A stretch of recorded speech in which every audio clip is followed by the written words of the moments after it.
Generally speaking, I make it a point to be brand agnostic in life. I don't like to try and suck it up to one brand too much because, well, I just don't think that is a good way to live. For example, I wear Patagonia with Gymshark all the time. Sue me. And I even do this with video editing software, so in this video, let's break it down. When do I, as a professional video editor, choose Final Cut? And when do I choose Resolve? Hello to all of my fellow editors. Today, as we talked about in the intro, we're discussing how me, someone who gets paid to edit videos, chooses between Final Cut and DaVinci Resolve. And it probably should be obvious, but I love both of these programs. I love video editing, and I really have no disdain for either, and often find myself, especially when given the choice, in choice paralysis because I love so many different aspects of both of these programs. But I figured as someone who gets paid to edit, and for someone who edits for fun for my own content, I thought it'd be interesting to sit down and give real examples of times when I choose one over the other, which maybe is helpful for someone who has both, maybe is helpful for someone who just picked up one and is curious about the other. That's just kind of what I'm hoping to answer today. And maybe it's an elephant in the room, maybe you're new to the channel. We're not going to talk about Premiere Pro because I don't know. I don't like Premiere. I've tried Premiere. I don't like it, and most of that boils down to just not liking it for how much more expensive it is than these other two programs that I love that can do the same or better in pretty much every category as far as I can tell. I'm the Resolve Final Cut guy. That's what I edit with. Editing. It's the best. So let's talk about probably the first biggest one, and I agree, it's huge, it's super important. What am I using primarily for client work? And again, we'll talk about some of the nitty gritty in a lot of this, but generally speaking, as far as client work goes, what am I using and why? If for some reason you don't know, I work for TMS Productions and for Donna Did It. Those are the three main dudes that I'm working for. And in both scenarios, I use DaVinci Resolve for both YouTube channels. And if you haven't heard of their YouTube channels, I'll link them down below. I've been working with TMS since March last year. It's been quite a while. And Donna, probably the last 6-7 videos I think now have been mine. Yeah, it's going great. For both YouTube channels, we've been using DaVinci Resolve. Now, I don't think that this is completely my decision, and I definitely would make this choice if it were up to me. Hey, Editor Jake here. I feel like my tone was kind of weird in this part. Like, I absolutely agree with the decision to use Resolve.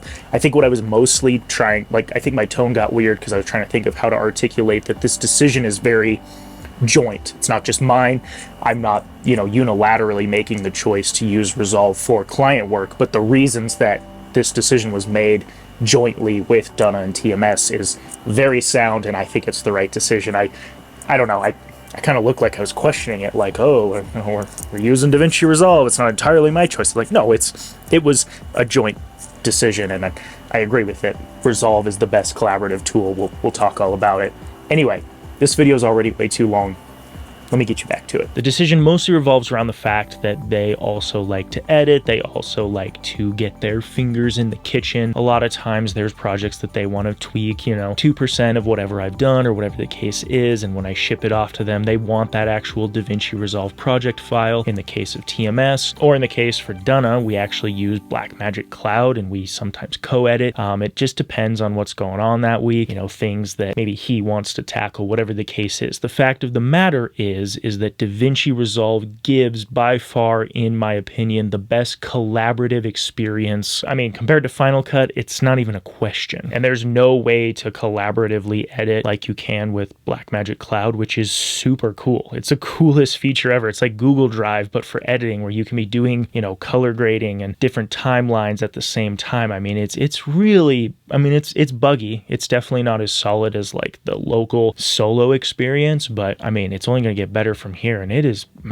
really good. So for client work, that's what we're using. Again, a big part of that is collaboration. Also, just the features, the comfort level, all of the hype around DaVinci is not unwarranted, and again, we'll talk about those nitty gritties. But client work, TMS, Donna, we're using DaVinci Resolve, and I love it. I love editing with DaVinci for client work. There's a ton of advantages there, and we'll go into those. Now, if I'm gonna paint a really broad brush stroke before we get into the nitty gritty, Final Cut is generally at this point kind of reserved for my personal YouTube channel. This video will likely be an exception because I'm filming with my Blackmagic Pocket 4K and B-Raw because I'm wanting to mix it up. So I will be honest, I typically have used Final Cut for my videos, but that has kind of shifted and I have been doing a little bit more of a mix, a little bit more of Resolve lately, just because it's so good. But generally speaking, with that broad brush stroke, Final Cut is for my personal content because I still just find Final Cut more fun to use. I will give the caveat that I haven't used the latest update yet. I've been so swamped with client work this past couple of weeks that I haven't been able to touch Final Cut, which I've heard has not been a fantastic experience.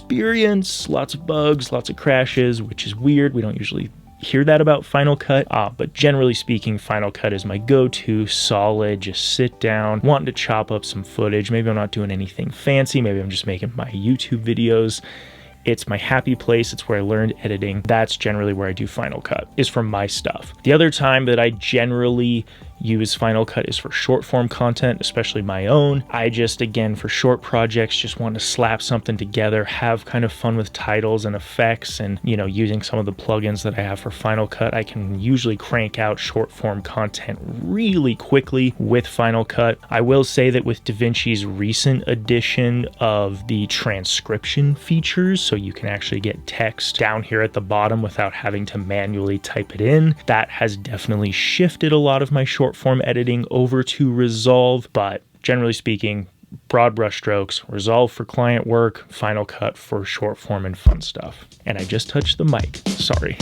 Okay, so with all of that out of the way, let's get into the nitty gritty on certain things that just, you know, circa whatever today is, July 30th, 2023, reasons, bits, bobs, technical things where I choose one program over the other. One of the biggest reasons that I still pick Final Cut to this day is if I'm doing a type of edit where the story is not scripted, or the story is not already been told to me, or the story is needing to be found in the edit. Now, again, I can do this in Resolve, and I've gotten so much more comfortable with shuffling footage around, you know, tweaking things, not breaking edits when I'm editing in Resolve, but the magnetic timeline and the ability to just take clips and throw them into other, you know, different sequences and have stuff bump into place without deleting stuff is truly a phenomenal experience in Final Cut. And I've made this comparison before, and I still think it holds true today, that just Final Cut's magnetic timeline is the superior way to edit in my experience. And I honestly think that track-based editing is just not as powerful as the magnetic timeline. And that may kind of confuse some people because they'll go, well, wait, I've heard Resolve is super powerful. That is true. Resolve has more features. Resolve has more effects. Resolve has more tools on top of track-based editing. But the core of the editing experience, I do think, goes to Final Cut. And so if I'm trying to find the story in an edit and I just don't know what it's going to be, Final Cut is still my primary go-to for I just need to throw stuff around and try to find a story, basically. And while we're talking about Final Cut, let's hit some of my other reasons that I still really like it. One thing that I love in Final Cut that is just not nearly as good in Resolve is the ability to change the speed of audio clips. And what I mean, so like, if you're an editor, you'll know about this. If you're just learning editing, maybe you haven't gotten to this concept before. But if you have a clip, for example, that is shot in 120 frames per second and you want to speed up or slow down that clip, it's called speed ramping. And Final Cut has the same concept for audio where you can speed up sections and drag sections just like you would with speed ramping. And it's super intuitive. It's super powerful. And if you're really doing like a fun, creative audio mix where maybe you want to speed up certain sound effects, maybe you even want to speed up music, depending on what you're doing, it's just a much more intuitive and just powerful experience experience in Final Cut versus Resolve, where the janky little change the speed of a, audio clip just sucks. It's not good. I don't like it. The way that it changes the UI of the clip, it's just bad. The graphics are bad. The experience is bad. It's technically similar functionality, but it's not as good. And two, like, this feature still doesn't exist in Resolve today. You can't change the speed of part of an audio clip. You have to change the whole speed, which you can do in Final Cut. So if I'm doing that kind of audio stuff, which is a very niche example, but again, this is the nitty-gritty section of the video, I need a warning. That's when I pick Final Cut, and there's times when I really prioritize that. Okay, the other one is a bit of a cheat, and I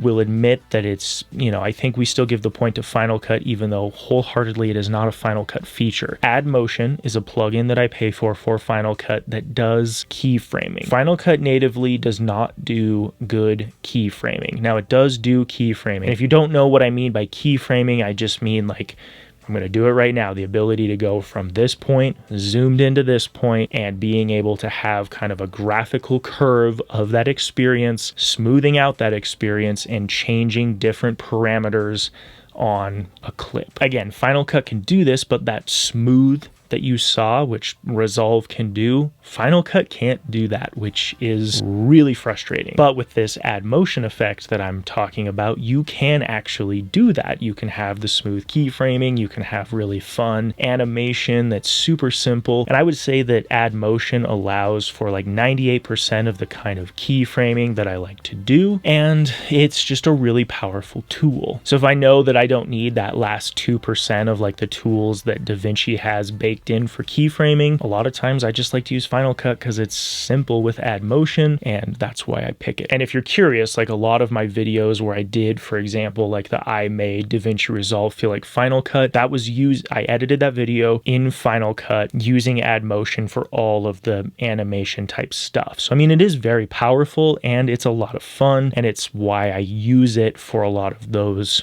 type videos. And I'll be completely honest, I have another one of those videos that I'm starting to script. Well, actually, probably two of those types of videos that I'm starting to script that isn't this talking head style. And I'm very torn because, again, I think I want to wait and see if Final Cut comes out with a quick update to fix all of these bugs that everyone's talking about. But I might be doing it in Resolve because of that extra horsepower with keyframing. Again, the smooth curves, the ability to have just complete control on every single clip with all of the spline editing and fusion. It's pretty darn powerful, and there is that final like 2% that does matter, but we'll see. We'll see where I land, but generally speaking, add motion and Final Cut is good enough to get all of that stuff done, and you guys have seen it in those videos that I've made. Okay, now let's get gritty on reasons I would pick Resolve. At this point, you're probably watching this video going like, well, do you just jump back and forth? And yeah, it kind of depends on what I'm working on, or, what I want the final story to be. A lot of times I just pick Resolve and work with it, or a lot of times I just pick Final Cut and work with it. But these decisions do matter because depending on what the project is, a lot of times there's kind of a top tier A-list level issue that I want to pick one of these editors to be better at. So let's go down the Resolve list. Number one, color grading. I don't think we need to beat this dead horse.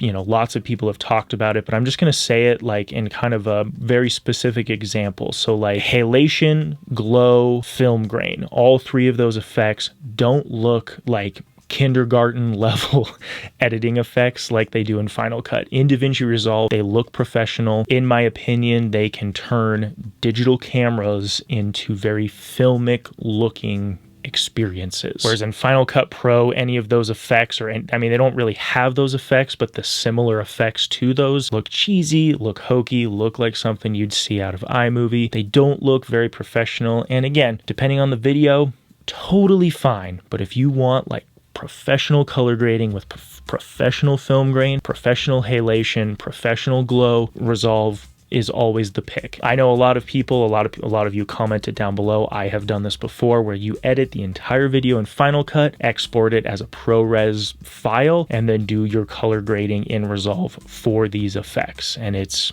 It's very effective. Another big one that is just not even close, stabilization. DaVinci Resolve, like if you're working on a project where you got to do a lot of camera stabilization, so the cameraman was just jittery and all over the place, don't even touch Final Cut stabilization. I don't understand how it's as bad as it is, because a lot of times it like makes footage worse even when it doesn't seem like it's that hard. Or if I run the same clip through DaVinci Resolve stabilization and it's really fast and it's really good, I just scratch my head and go, how come Final Cuts is so bad? So if you're doing a lot of stabilization, if I need to use stabilization, I'm going with DaVinci Resolve. That is my pick every single time. Another big one is Magic Mask. Now, Magic Mask is just so cool, so powerful. Final Cut recently came out with a feature that kind of tries to do this, but there's a lot of asterisks, like you gotta have a blank frame first, whereas with Magic Mask and Resolve, you don't. I can literally take this clip, I could cut it wherever, and I can just do the Magic Mask on me, and it cuts me out with pretty much a flawless rotoscope. How good it is stupid. If you're needing to cut out people or wanting to do kind of that fun cutout effect, go with DaVinci Resolve and Magic Mask. It's pretty incredible. We talked a lot about keyframing and animation, but I'm just going to reiterate it again. With Fusion, with, DaVinci Resolve and all of the effects that it has, the ability to keyframe manually and with total control of the spline curves, the ability to smooth things out, change how, the curve looks, all of that. You have complete control over that type of animation stuff. And I would just say, if I'm going to do a super heavy project, and I know that that's critically important, I'm going with Resolve. We kind of said it with Magic Mask, but I'm going to throw it in as well. If I'm doing a lot of manual rotoscoping, the rotoscoping tools in DaVinci Resolve are better. And I thought like, oh, this is just how it is. And then I went and rotoscoped something for the first time in Fusion. I was like, oh, yeah, this is brilliant.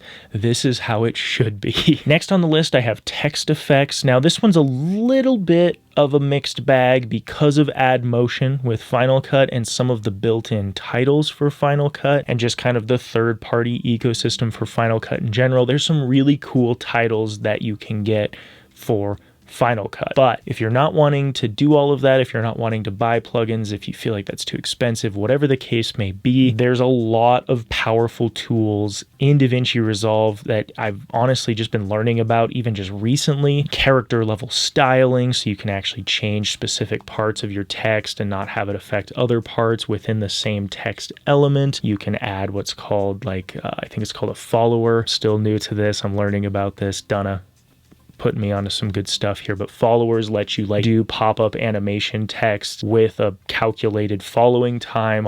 I'm doing it right here or something on the screen. And you can do that with characters. You can do that with words. You can do all kinds of stuff. I'm trying to dive as deep into this as I can because it's super cool. But there are just really powerful things that you can do with text editing in DaVinci that you just can't do natively with Final Cut. And lately, that's been swaying me to pick Resolve a lot, is just how much you can manipulate text with Fusion and even just in the basic text plus elements.